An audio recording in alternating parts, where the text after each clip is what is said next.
So good afternoon, good evening, good morning. जब भी आप ये वीडियो देख रहे हो तो मैं निशांत आ गया हूँ क्वेश्चन नंबर 46 के साथ, जो कि है 71 question for 21st BPSC main series का पार्ट। तो आ जाइए, इकोनॉमी का करंट का क्वेश्चन है, evaluate India's position in WTO negotiations on agriculture and food security. Okay, तो यहाँ पे हम देख सकते हैं कि first part of your question है, इवेलुएट करना है इंडिया का पोजिशन। ओके, एंड इस क्वेश्चन में अदर क्या दे रहा है, how does the issue of MSP challenge WTO norms. तो सबसे पहले आपको ये जानना होगा ये इशू ऑफ एमएसपी है क्या। तो अगर देख सकते हैं इस क्वेश्चन में, तो इस क्वेश्चन को करने के लिए सबसे पहले आपको कंसेप्चुअल अंडरस्टैंडिंग की बहुत ही आवश्यकता है। तो इसमें हम देखते हैं कि सबसे पहले इशू ऑफ एमएसपी क्या है इन WTO। तो दो तीन इशू है इशू ऑफ एमएसपी में। सबसे पहला है कि एमएसपी को कैलकुलेट करने का जो मेथड जो WTO अपनाता है, जो कि वो एमएसपी का जो मेथड्स है WTO के हिसाब से, जो कि जो कैलकुलेशन मेथड है उनका सब्सिडी कैलकुलेट करने का, वो इंडिया से काफी डिफरेंट है। मतलब जो WTO सब्सिडी कैलकुलेट करता है वो प्रोडक्शन वैल्यू पे करता है, प्रोक्योरमेंट वैल्यू पे नहीं करता। तो सबसे पहला डिफरेंस और इश्यू अगर कहा जाए आपका एमएसपी और को लेके WTO में इंडिया का, तो वो है आपका प्रोडक्शन वर्सेस प्रोक्योरमेंट। मतलब आपने 100 केजी सीरियल को उपजाया, ठीक है, बट गवर्नमेंट ने प्रोक्योर किया मात्र 10 केजी। तो आपको सब्सिडी जो डिसाइड करना चाहिए वो 10 केजी पे ना डिसाइड करना चाहिए, क्योंकि गवर्नमेंट ने 10 ही केजी प्रोक्योर किया। पर WTO क्या करता है, 100 केजी पे वो आपका सब्सिडी को कैलकुलेट करता है। तो सबसे बड़ा इशू ये आ जाता है उसमें। दूसरा जो इशू आएगा वो होगा आपका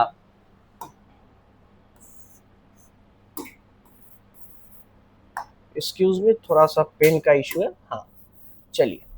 तो जो दूसरा इशू है वो है आपका ये मेथड है, like MSP minus ERP into 100।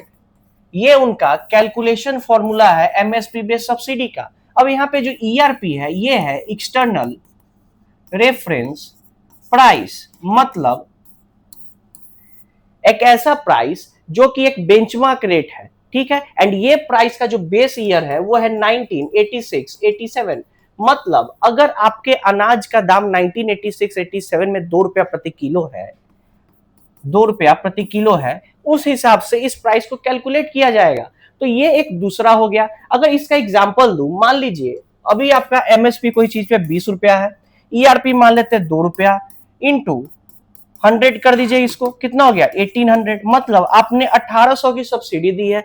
अगर इसी को चलिए तुरंत के प्राइस से कैलकुलेट करें, 20 माइनस 18 इंटू 100 कितना आ गया 200। मतलब कितना का डिफरेंस हो गया एमएसपी में और सब्सिडी देने में, 1600 रुपीज का। तो ये मेथड्स पे WTO और इंडिया के बीच में टकराव है।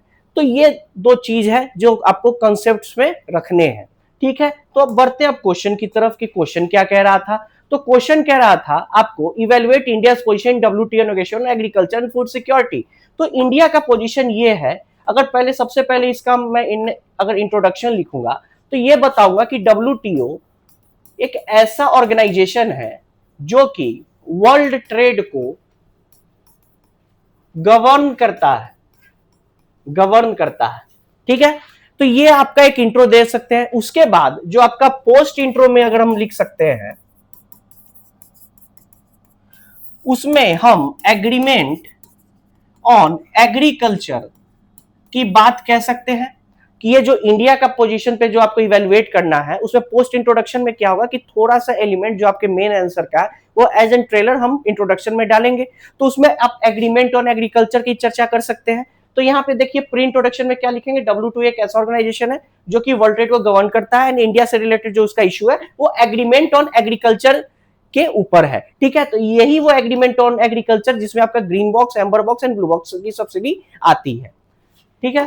तो चलिए अब देखते हैं इंडिया का पोजीशन क्या है, जो आपका बॉडी पार्ट होगा। तो इंडिया का जो पोजीशन है वो है स्टॉक होल्डिंग को लेके, स्टॉक होल्डिंग, डब्ल्यूटीओ कहता है कि आप स्टॉक होल्डिंग नहीं कर सकते हो क्योंकि उससे ग्लोबल ट्रेड डिसरप्ट करता है। क्या, मान लीजिए आपने गवर्नमेंट को 100 केजी अनाज दिए, उसी तरह दूसरे ने भी 100 केजी अनाज दिए, तो गवर्नमेंट के पास क्या इंडिया में वैसा इंफ्रास्ट्रक्चर है कि आप वो अनाज को 1 साल 2 साल तक कोल्ड स्टोरेज में रख सको? नहीं रख सकोगे। तो गवर्नमेंट क्या करेगी, उसको एक्सपोर्ट करना स्टार्ट कर देगी, एंड जब भी एक्सपोर्ट करना स्टार्ट कर देगी तो ग्लोबल प्राइसेस जो होंगी वो कम हो जाएंगी। मतलब किसी और कंट्री में, लाइक ये आपका कंट्री, ये दूसरा कंट्री है, आपके पास 1000 केजी अनाज है एंड वो बेचारे के पास 100 केजी ही अनाज है। अगर 1000 केजी वाला अगर इसमें अपना डंप करना स्टार्ट करेगा तो ये तो कम दाम में अपना बेच देगा, एंड ये बेचारे का क्या हाल होगा उसके बाद वहां का प्राइसेस उनकी तो हाई है बट मेरी प्राइसेस कम है, तो लोग किसका अनाज खरीदेंगे? ऑब्वियस बात है, मेरी अनाज खरीदेंगे। तो जिससे क्या होगा, इसका जो अंदर का जो फार्मर्स है वो डिस्ट्रेस में चले जाएंगे। तो ये डब्ल्यूटीओ का आर्गुमेंट है, बट इंडिया का आर्गुमेंट ये है कि जो हम स्टॉक होल्डिंग करते हैं वो नेशनल फूड सिक्योरिटी एक्ट के तहत करते हैं। मतलब गरीबों का पेट पूजा के लिए हम लोग करते हैं, मतलब अपने जो हमारी जनता है उसके पोषण के लिए करते हैं। क्योंकि आप ही क्या डाटा आता है कि हमारे पास इतना लोग गरीब है, 28% गरीब है, 29% गरीब है, बट अकॉर्डिंग टू 2011 सेंसस 21.9% लोग अभी भी गरीब है। क्या, तो आपने जो डेटा दिया हमारे पास गरीब है तो हम उसी गरीबों का तो पोषण कर रहे हैं। तो ये इंडिया का पोजीशन है, पहला पोजीशन स्टॉक होल्डिंग को लेके। ठीक है, चलिए दूसरा है परमानेंट सॉल्यूशन। आप दीजिए मुझे डिमिनियस क्लॉज पे। वो क्या है, आपने कैप तो लगा दिया डेवलपिंग एंड डेवलप कंट्री को लेके कि ये डेवलपिंग 10% से सब्सिडी कम करेंगे, ये 5% से सब्सिडी कम करेंगे आने वाले कुछ ईयर में, इनका 24 साल, इनका 36 साल। बट एक परमानेंट सॉल्यूशन तो बताइए क्या। तो एक ये आपका हो गया, एंड दूसरा इसी परमानेंट सॉल्यूशन में है बाली पीस क्लॉज को लेके, जो आपको अलाउ करता है कि अगर आप अपनी जनता को पोषण के लिए कर रहे हो काम स्टॉक होल्डिंग, तो आप सब्सिडी को जो लिमिट है उसका ब्रीच कर सकते हो। क्या, ये भी एक टेम्पररी सॉल्यूशन दिया गया था, ये परमानेंट सॉल्यूशन नहीं है। ठीक है, तो ये 2-3 है इंडिया के मतलब वो पोजीशन डब्ल्यूटीओ में कि इंडिया ऐसा कर रहा है डब्ल्यूटीओ को करने के लिए। तो ये आपका पहला बॉडी पार्ट कंप्लीट हुआ। अब देखते हैं क्वेश्चन का सेकेंड पार्ट आपसे क्या पूछ रहा है। ओके, सेकेंड पार्ट है आपका, how does the issue of MSP challenge WTO norms, जो कि मैंने आपको यहां पे बताया कि कैसे पहला production value versus procurement value पे लड़ाई है। ठीक है, उसके बाद दूसरा जो लड़ाई है आपका एक्सटर्नल रेफरेंस रेट पे प्राइस पे लड़ाई है, जो कि बेस ईयर क्या है 1986 1987, एंड ये क्या है, मतलब इसको अभी क्या इन्फ्लेशन के हिसाब से एडजस्ट करना चाहिए ना। आपने देखा ना अभी का सब्सिडी कितना आ जाएगा, जो ईआरपी 1986 से ले रहे हैं तो 1600 रुपया का किसान को सब्सिडी मिल रहा है, बट अगर इन्फ्लेशन के हिसाब से एडजस्ट कर रहे हैं तो भारत सरकार ने मात्र 200 रुपया की सब्सिडी दी है। तो ये 1400 के जो सब्सिडी का घपला हुआ डब्ल्यूटीओ के द्वारा, इसी पे तो लड़ाई है। एंड तीसरा चीज ये है, ये आपको आंसर में लिखना होगा, जो थर्ड पार्ट हो गया इसका, वो कि गवर्नमेंट जो डब्ल्यूटीओ की ऑर्गेनाइजेशन है वो सारी सब्सिडी जो कैलकुलेट करती है वो डॉलर में कैलकुलेट, सॉरी रुपया में कैलकुलेट करती है, रुपीज में, रुपी में, नॉट इन डॉलर। मतलब ये समझिए, आप इसको गौर से कंसेप्ट को समझिए, 2000 1947 2000 और 2026, ठीक है।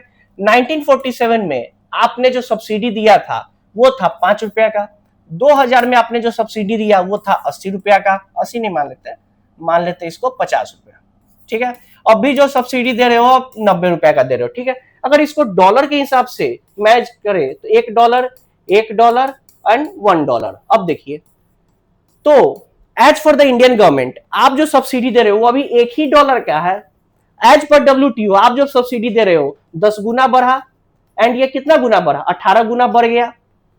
तो ये है डॉलर वर्सेस रुपी की लड़ाई, ठीक है। तो यही आपका 3 पॉइंट जाएगा पोस्ट बॉडी में, जो आपका सेकेंड पार्ट पूछा है कि how does the issue of MSP challenge the WTO norms, ठीक है। तो ये कैलकुलेशन मेथड्स, इंडिया का पोजीशन, और ये इसका मतलब इंडिया का एमएसपी कैसे चैलेंज करता है डब्ल्यूटीओ नॉर्म्स को, ये आपको देख सकते हैं, मैंने बता दिया है। एंड उसके बाद भी मैं फिर बोलूंगा, अपना जो कंक्लूजन है वो आप खुद से तैयार कर लीजिएगा। एंड ये वाला जो टॉपिक है आप एक बार फिर से रिवाइज कर लीजिएगा, एग्जाम से पहले एक बार देख लीजिएगा। कोई भी प्रॉब्लम हो तो कमेंट में जरूर बताइएगा। फिर मिलते हैं अगले वीडियो के साथ, तब तक के लिए मैं निशांत आपसे सी ऑफ करता हूँ। बाय।